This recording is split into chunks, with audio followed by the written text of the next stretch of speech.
अर्थसंकल्पात पालिका निवडणुका डोळ्यासमोर ठेवून शहरी भागांसाठी घोषणांचा पाऊस करण्यात आलेला आहे, पाऊस पाडण्यात आलेला आहे। मुंबई, नवी मुंबई, ठाणे, पुण्यासाठी घोषणांचा पाऊस पाहायला मिळाला।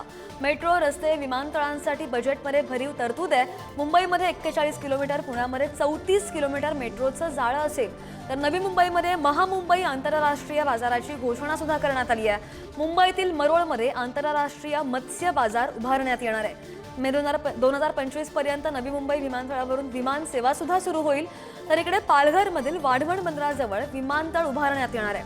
मुंबईमधील मेट्रो 2 साठी 9000 कोटींची केंद्राकडे मागणी सुद्धा करण्यात आली आहे।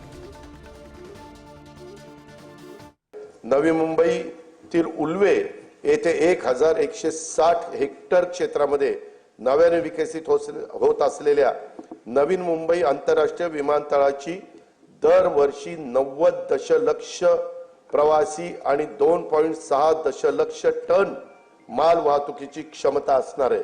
या प्रकल्पाचे सुमारे 85% काम पूर्ण झाले असून चाचणी उड्डाणेही यशस्वीरित्या पार पडली आहेत। तेथून एप्रिल 2025 मध्ये देशांतर्गत विमान सेवा सुरू करण्याचं आमचं नियोजन आहे।